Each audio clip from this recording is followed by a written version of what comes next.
Hi Andy, this is Dr. Ravi Kiran, General Physician and Diabetologist at Onus Robotic Hospitals, Champapet. As a General Physician, it comes under my purview to educate you about anemia. Anemia అంటే ఏంటిది అసలు?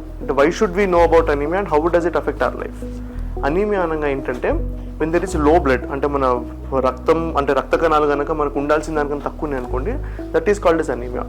Why should we have to discuss about it? Anaemia అంటే జనరల్గా మనకి public టర్మ్స్లో మనం చూసుకుంటే మన CBP రిపోర్ట్లో HB is one of the finest indicators for anaemia.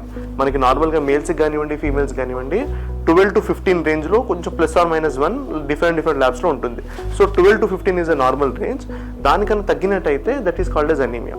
So why is anaemia so important? ఎప్పుడైతే మనకు రక్తం తగ్గుతుందో మన కణాలకు అందాల్సిన ఆక్సిజన్ సరిపోని మోతాదులో అందనప్పుడు heart has to work over time. అంటే ఉన్న కొంచెం బ్లడ్ని heart repeated times multiple times supply చేస్తూ ఉండాల్సి వస్తుంది. సో అంటే ఒక 12 యూనిట్స్ బ్లడ్ ఉన్నప్పుడు మనకు ఒక 100 ml ఆక్సిజన్ అందించడానికి ఒక్కసారి వెళ్తే అదే 7 యూనిట్స్ బ్లడ్ ఉన్నప్పుడు అదే బ్లడ్ 2 times పంప్ అవ్వాల్సి వస్తుంది.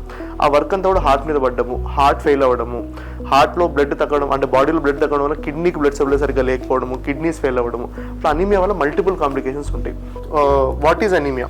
అనీమియా అంటే సిమ్టమ్స్ ఏముంటాయి? సో ఒక పేషెంట్ అనీమియా అంటే మనం ఎప్పుడు సస్పెక్ట్ చేస్తామంటే వాట్ ఆర్ ద సిమ్టమ్స్?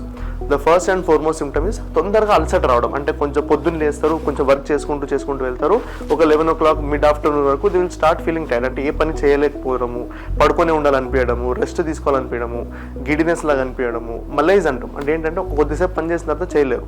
ఇంకా సివియర్ అయ్యే కొద్దీ దే విల్ స్టార్ట్ షార్ట్నెస్ అవుతుంది, అంటే ఆయాసం స్టార్ట్ అవుతుంది. అంటే ఇంకా బ్లడ్ మరీ తక్కువైపోయి గుండె చాలా ఎక్కువ పనిచేయడం వల్ల హార్ట్ రేట్ పెరిగిపోయి వాళ్ళకి ఆయాసం రావడము, ఒక స్టేర్ ఆఫ్ మెట్లు ఎక్కలేకపోవడము, పడుకుంటే ఆయాసం రావడము, ఇవన్నీ సిమ్టమ్స్ కూడా ఉంటాయి. So the most common cause symptoms dizziness, fatigue, shortness of breath, tachycardia అంటే హార్ట్ రేట్ ఎక్కువ అవడము, అండ్ కోల్డ్నెస్ అంటే చల్లగా ఉండడం అట్లా అనిపిస్తుంది. What are the common causes of anaemia? మన ఇండియా లాంటి దేశాలలో there are 3 most common causes. One is iron deficiency, next is B12 deficiency, next is folic acid deficiency. So iron deficiency anemia, the most common cause for iron deficiency. And A deficiency అయిన కారణం అంటే 5 reasons కింద మనం divide చేస్తాం. First thing is మనం ఫుడ్లో సరిగ్గా దాన్ని తినకపోవడం. నెక్స్ట్ థింగ్ ఈజ్ అది మనకి సరిగ్గా అబ్జార్బ్ అవ్వకపోవడం. థర్డ్ థింగ్ ఈజ్ అది మన బాడీలో ఎక్కువ ఖర్చు అయిపోవడం, అంటే సెల్స్ తొందరగా బ్రేక్ అవ్వడము, అంటే క్యాన్సర్ లాంటి కణాలు ఉన్న వాళ్ళు ఎక్కువ యూటిలైజ్ చేసుకోవడం, అదొక కారణం. నెక్స్ట్ థింగ్ ఈజ్ మోషన్స్లో నుంచి వెళ్ళిపోవడం, అంటే మనం తిన్న ఫుడ్ అంతా కూడా బ్లడ్ కానివ్వండి, యూరిన్లో కానివ్వండి బ్లడ్ నుంచి బ్లడ్ వెళ్ళిపోవడం.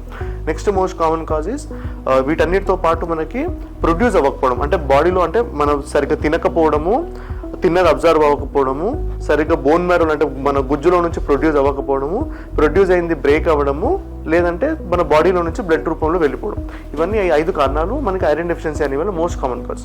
అయితే ఐరన్ డెఫిషియన్సీలో మన ఇండియాలో అంటే దేశాల్లో వీటన్నిటిలో మనకి most common cause is lack of proper food. అంటే మనం తినే ఫుడ్లో సరిపోయిన మోతాదులో ఐరన్ లేకపోవడం వల్ల మనకి ఐరన్ డెఫిషియన్సీ అనేవి వస్తుంది. అయితే iron deficiency anaemia is more common in females because వాళ్ళకి మెన్స్ట్రువల్ లాసెస్లో బ్లడ్ ఎక్కువ పోవడము, వాళ్ళు సరిగ్గా సరిపోని పౌష్టికాహారం తినకపోవడం వల్ల వాళ్ళకి ఐరన్ డెఫిషియన్సీ అనేది ఛాన్సెస్ ఎక్కువ ఉంటాయి. అండ్ వీటితో పాటు ఐరన్ డెఫిషియన్సీ వలన వాళ్ళకి వేరే సైడ్ అంటే పీరియడ్ సరిగ్గా రాకపోవడము, లేదంటే గిడినెస్ రావడము, తలదిరిగినట్టు అనిపించడము, ఇవన్నీ కూడా సిమ్టమ్స్ ఉంటాయి. So how do we treat iron deficiency anaemia? The best treatment for iron deficiency anemia is advising the patient to consume iron rich diet. Vegetarians కానివ్వండి, నాన్ వెజిటేరియన్స్ కానివ్వండి, there are specific foods which are rich in iron. Non వెజ్కి వస్తే కనుక chicken liver కానివ్వండి, mutton liver కానివ్వండి, or chicken breast, as such non వెజ్లో కూడా iron అనేది మనకి ఎక్కువ ఉంటుంది. And that form of iron is easily absorbable by us. అలా కాకుండా ప్లాంట్ బేస్డ్ ఫుడ్కి వస్తే నట్స్ కానివ్వండి, సీడ్స్ కానివ్వండి, అంటే సన్ఫ్లవర్ సీడ్స్ కానివ్వండి, ఈవెన్ సీడ్స్లో వాటిలో ఉంటుంది గ్రీన్ లీఫీ వెజిటబుల్స్, వీటన్నిటిలో కూడా ఐరన్ అనేది ఎక్కువ ఉంటుంది. సో ఇవన్నీ కూడా మనకి ఏంటంటే వెజిటబుల్ డైట్ ఐరన్ మనకు అబ్జర్ప్షన్ కొంచెం తక్కువ ఉంటుంది కానీ బట్ దట్ ఈస్ మేనేజబుల్. ఒకవేళ వీటన్నిటితో కూడా మనం కనుక ఐరన్ సరిపోవట్లేదు అంటే కనుక there is a definite role for iron supplementation. అంటే ఐరన్ టాబ్లెట్స్ వాడాల్సి వస్తుంది. ఐరన్ టాబ్లెట్స్ వాడలేని వాళ్ళు ఐరన్ సిరప్స్ వాడడం ఇట్లాంటివన్నీ చేయాల్సి వస్తుంది. This is about iron deficiency. The next most common cause of anaemia is B12 deficiency. B12 కూడా అంతే చూడండి, అంటే మన కన్జంప్షన్ నుంచి స్టార్ట్ చేస్తే అబ్జార్ప్షన్, యూటిలైజేషన్ ఇవన్నీ ఎక్కడన్నా మనకి డిఫరెన్స్ ఉంటే కూడా మనకి B12 డెఫిషియన్సీ రావచ్చు. B12 is also one of the most important vitamin which is needed for proper blood and nerve function. ఎంతో మంది పేషెంట్స్ మదర్ అరికాళ్ళు తిమ్మిర్లు, కాళ్ళ తిమ్మిర్లు, ఆయాసంతో పాటు వస్తారు. That is an indication because B12 deficiency can affect both nerves and blood. So nerves effect అయిన వాళ్ళ తిమ్మిర్లు రావడము, B12 deficiency వాళ్ళ blood effect అయితే వాళ్ళకి ఆయాసం రావడం లాంటివి జరుగుతుంటాయి. B12 డెఫిషియన్సీ కూడా అంతే. The most common cause in India is no proper diet supplement. Diet సరిగ్గా లేకపోవడం వల్ల B12 డెఫిషియన్సీస్ వస్తుంటాయి. B12కి కూడా non veg is a good source of B12 source. And apart from that one milk and curd, అంటే milk related products are the only source of vegetarian source of B12. అంటే మనకి vegetarian పీపుల్కి వాళ్ళు కనుక curd కానీ milk కానీ are milk related products consume చేయకపోతే there is a big chance that they may be B12 deficient and they may present with symptoms. We have seen especially vegan people. Vegan ante evarante they won't even consume milk and curd. They are having very high chances of B12 deficiency and they are advised to consume supplements to prevent the B12 deficiency.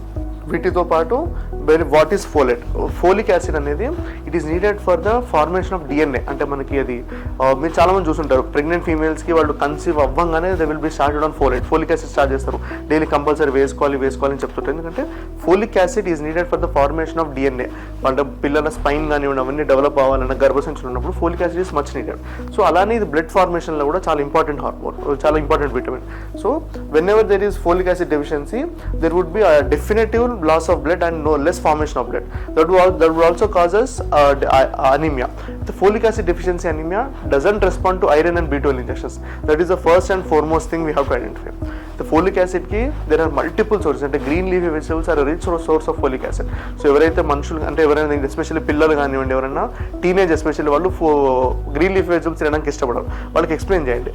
Because if they are not consuming green leafy vegetables, they would be deficit in folic acid and they would develop the folic acid deficiency syndromes like anemia. Pregnancyలో there is a definite role in folic acid.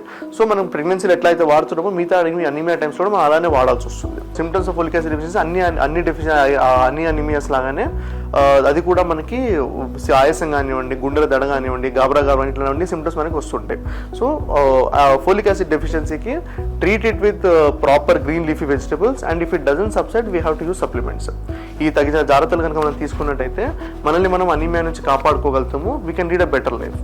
మాకు వచ్చే ఎంతోమంది 100 పేషెంట్స్లో we see at least 30 to 40% of people there would be having at least mild component of anaemia that would be affecting their health. Especially heart patients వాళ్ళకైతే we advise them because already your heart has a problem. మనం కనుక blood తక్కువ heart rate పెరిగింది అనుకోండి, heart మీద work పెరిగి ఇంకా మనకి ప్రాబ్లం పెరుగుతుంది. సో ఎస్పెషల్లీ డయాబెటిక్ పేషెంట్స్ కానివ్వండి, హార్ట్ పేషెంట్స్ కానివ్వండి, there shouldn't be no anemia. We have to treat it very definitively and make sure that the HB is normal. Thank you.